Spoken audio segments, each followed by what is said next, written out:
Vote মানে বঙ্গ রাজনীতিতে এখন মার কাটকাট একটা ব্যাপার। শান্তি সে আবার কি, খায় না মাথায় দেয় এই ভোট বাজারে? গোটা বিষয়টা এমনই দাঁড়িয়েছে আজকাল, আর সেটাই আরও একবার প্রমাণ করে দিল দিনহাটা। কাল থেকে সেখানে শোরগোল চরমে, একেবারে ধুন্ধুমার যাকে বলে। কেন্দ্রীয় মন্ত্রী নিশীথ প্রামাণিক ভার্সেস রাজ্যের মন্ত্রী উদয়ন গুহ। এটা যদি বাকযুদ্ধ হতো তাহলে আলাদা কথা, কিন্তু এ তো দুই নেতার সম্মুখ সমর। সামনে দাঁড়িয়ে প্রায় দুজনের দিকে তেড়ে গিয়েছেন, আর তা ঘিরে দুপক্ষের নেতা কর্মী এমনকি নিরাপত্তা রক্ষীদের পর্যন্ত মারপিট। এখনো অগ্নিগর্ভ পরিস্থিতি সেখানে, ফুটছে দুই যুদ্ধদান শিবির, দফায় দফায় অশান্তি, তৃণমূলের ডাকে বন্ধ। এই তো অবস্থা। শুরুটা কোথা থেকে হয়েছিল দেখুন, ভালো করে দেখুন। প্রকাশ্য রাস্তাতেই সদল বলে হাজির দুই মন্ত্রী, একদিকে কেন্দ্রীয় মন্ত্রী নিশীথ প্রামাণিক আর অন্যদিকে উত্তরবঙ্গ উন্নয়ন মন্ত্রী মানে রাজ্যের মন্ত্রী উদয়ন গুহ। উত্তপ্ত বাক্য বিনিময়, ভরা রাস্তায় প্রায় হাতাহাতির জোগাড়। দুই নেতাই রণংদেহী, একে অন্যের দিকে তেড়ে যাওয়ার চেষ্টায়। মাঝে দুজনের নিরাপত্তা রক্ষীরা, তারাও সংঘাত ঠেকাতে গিয়ে রীতিমতো হাতাহাতিতেই জড়ালেন।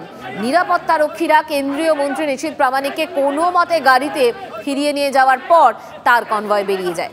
তারপর আবার জড়ো হওয়া তৃণমূল আর বিজেপি কর্মীদের মধ্যে ব্যাপক মারপিট। স্বরাষ্ট্র প্রতিমন্ত্রী নিশীথ প্রামাণিক, অপরদিকে পশ্চিমবঙ্গের দাপুটে নেতা অর্থাৎ উত্তরবঙ্গ উন্নয়ন মন্ত্রী উদয়ন গুহ। এই দুয়ের দ্বৈরথ এই মুহূর্তে চাঞ্চল্যকর পরিস্থিতি তৈরি করেছে দিনহাটায়। গতকাল কেন্দ্রীয় মন্ত্রীর কনভয়ে হামলার ঘটনায় আক্রান্ত যেমন হওয়ার অভিযোগ উঠেছে, পাশাপাশি বিজেপির নেতাকর্মীদের হাতে আক্রান্ত হয়েছেন তৃণমূলীরা। এই দুয়ের জেরে এই মুহূর্তে সবচেয়ে চর্চায় দিনহাটা। সব মিলিয়ে নির্বাচনের আগে একের পর এক ঘটনায় তেতে উঠছে দিনহাটা। অবস্থাটা বুঝতে পারছেন? তবে দুরবস্থা বলাই বোধ হয় ভালো। ভোট আসেনি তো এখনো, তার আগেই এই হাল। কাল রাত থেকে শুরু, আজও জেদ চলছে যার। এদিন দুপুরে এসপি অফিস ঘেরাও কর্মসূচিতে নামে বিজেপি, সে নিয়েও তুলকালাম, ব্যাপক উত্তেজনা ছড়ায়। এদিনও পরিস্থিতি সামাল দিতে বিশাল পুলিশ বাহিনী নামানো হয়। আরও আছে, বিজেপির বিরুদ্ধে ভোটের আগে সন্ত্রাসের অভিযোগে তুলে দিনহাটায় 24 ঘন্টার বন্ধ রেখেছিল তৃণমূল, যার জেরে সকাল থেকে থমথমে ছিল এলাকা। পথঘাট একেবারে শুনশান, দোকান বাজার শাটার নামানো, ঠিক যেন আতঙ্কের গ্রাসে গোটা এলাকা। যদিও 24 ঘন্টার বন্ধ ডাকা হলেও বেলা বাড়তেই সেই সিদ্ধান্ত থেকে সরে আসে শাসক শিবির। বিকেল 4টে বন্ধ প্রত্যাহারের কথা ঘোষণা করা হয়, আর এ নিয়ে পোস্টও করেন মন্ত্রী উদয়ন গুহ। দাবি করা হয় সবার অসুবিধের কথা ভেবে তারা বন্ধ তুলে নিচ্ছেন। দেখছি পুলিশেরও কিছু করার নেই, কেন্দ্রীয় বাহিনী যাকে সিকিউরিটি দেবার কথা তাকে গাড়িতে রেখে দিয়ে তারা রাস্তায় নেমে মারপিট করছে। বিরোধী দলের লোককে মানে তাদের বিরোধী দলের লোককে মারধর করছে, একেবারে পরিকল্পিত। যারা ওখানে গোলমাল করছিল তাদের মধ্যে একজন পোস্ট করেছে, এক হচ্ছে উদয়নবাবু জন্মদিনের উপহার কেমন লাগলো। ওদের দলের কুচবিহার জেলা সভাপতি একেবারে গাড়ির থেকে লাঠি হাতে নেমে, প্রত্যেকের হাতে লাঠি। তো ওদের যদি ওরা তাকে কর্মসূচি করতে গিয়েছিল, ফিরছে, ওদের হাতে লাঠির দরকার কি? আমার সাথে 7-8 জন ছিল, কারো হাতে কিছু ছিল না। ওরা এভাবে তৈরি হয়েছিল যে গোলমালটা করবে। পুলিশ প্রশাসনের আর একটু অ্যাক্টিভ হওয়া উচিত ছিল, আর পুরো নির্বাচনী বিধি ভঙ্গ করেছে কালকে। পরিস্থিতি কতটা গরম তা তো তৃণমূল নেতার কথাতেই আঁচ করা যাচ্ছে। এলাকা সরগরম, কিন্তু প্রশ্ন হলো কেন এই ছবি দেখতে হবে বঙ্গবাসীকে? কেন পোহাতে হবে এমন অশান্তি? ভোট মানেই বাংলায় সংঘর্ষ, রক্তপাত, এটা কি কোনোভাবেই বদলাবে না? একজন কেন্দ্রের আর একজন রাজ্যের মন্ত্রী, এ কেমন আচরণ তাদের? জনপ্রতিনিধিদের থেকে কি শিক্ষা পাচ্ছেন অনুগামীরা? অশান্তির আগুনে ইন্ধন দেওয়া ছাড়া এটা আর কি বা বলা যায়? শান্তির পরিবেশ তৈরি করার বদলে কেন সংঘাতের পথ প্রশস্ত করা হচ্ছে? বাংলায় রাজনীতি মানে কি শুধুই উগ্র ক্ষমতা প্রদর্শন? ভোট এলেই শান্তি স্বস্তি এসব যেন উবে যাওয়ার মতো অবস্থা। দিনহাটায় এখনই এই ছবি। ভোটের সময় মানে পঞ্চায়েতের কথাও তো মনে আছে আমাদের, তাহলে কি হবে সেটা ভেবে এখন থেকেই কিন্তু ওখানকার মানুষ আতঙ্কিত।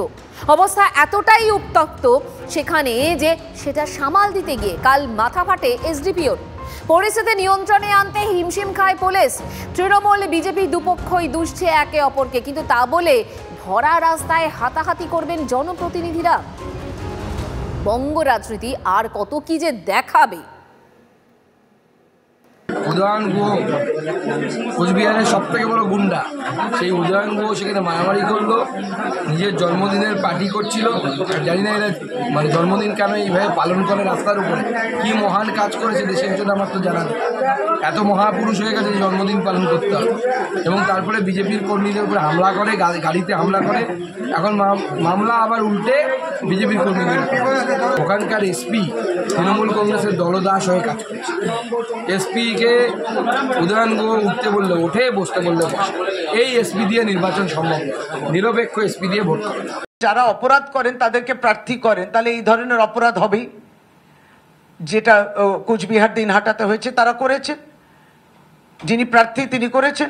যেখানে প্রার্থী ঘোষণা হয় না, প্রার্থী পাওয়া যায় না, প্রার্থী নিয়ে দ্বিমত, কারোর এই লবির প্রার্থী কারো ওই লবির প্রার্থী, তখন তো বাজারটাকে গরম রাখার জন্য আপনারা এই অপরাধগুলো করাচ্ছেন। সত্যি বলুন তো, ভোট আসার আগে এ কি অবস্থা দিনহাটায়? সবে নির্বাচনের দিনক্ষণ ঘোষণা হয়েছে, প্রথম দফাতেই ভোট রয়েছে কোচবিহারে। তার আগে সেখানে উত্তেজনার পারদ চড়ছে তো চড়ছেই। আর এসবের মধ্যে দিনহাটায় ছুটেছেন রাজ্যপাল। তিনি নেমে পড়েছেন একেবারে অ্যাকশন মোডে। গত রাতে ঘটনার পরপরই বিস্তারিত রিপোর্ট চেয়েছেন রাজ্যপাল সিভি আনন্দ বোস। রাজ্য পুলিশের ডিজি সঞ্জয় মুখোপাধ্যায়ের কাছে রিপোর্ট তলব করেছেন। আর আজ পরিস্থিতি সরজমিনে খতিয়ে দেখতে নিজেই যাচ্ছেন দিনহাটায়। আর কিছু সময় পর তিনি পৌঁছেও যাবেন। রাজ্যপাল এবার আগেই সাফ বলে দিয়েছেন, গ্রাউন্ড জিরো থেকে তিনি ভোট পর্ব নিজে তদারকি করবেন। ভোটের সময় হিংসা রুখতে তিনি রাজভবনকেই নামিয়ে আনতে চলেছেন বাংলার পথে ঘাটে। ভ্রাম্যমাণ রাজভবনের কথা শুনিয়েছেন রাজ্যপাল। তবে ভোটের আগে অশান্তির ক্ষেত্রেও যে তিনি সক্রিয় ভূমিকা নেবেন তা বুঝিয়ে দিলেন, যদিও একে ভালো চোখে দেখছে না রাজ্যের শাসক দল।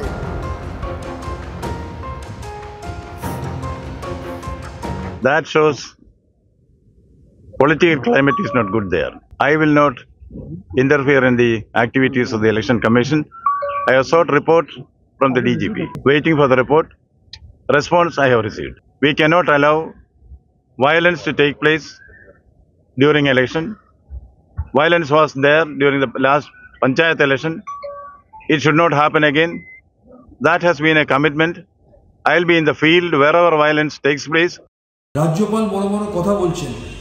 রাজ্যপাল কেন চুপ করে থাকেন যখন তাকে বারবার জানানোর পরেও তিনি কোনো পদক্ষেপ নেন না? কেন যে বাংলা থেকে বিগত কয়েক বছরে 4,60,000 কোটি টাকা কেন্দ্র নিয়ে যাওয়ার পরেও কেন বাংলার পাওনা 1,60,000 কোটি টাকা কেন্দ্র দিচ্ছে না? আসলে আরও একবার প্রমাণ হলো তিনি এখানে তার পূর্বসূরি জগদীপ ধনকরকে অনুকরণ করছেন, যিনি বিজেপিকে খুশি করে রাজ্যপাল থেকে উপরাষ্ট্রপতি হয়েছেন দেশের। তিনিও এইভাবেই জল্পিভাবে কথা করে বিজেপির কাছ থেকে আগামী দিনে আরও বড় কিছু পুরস্কার পাওয়ার আশায় রয়েছেন।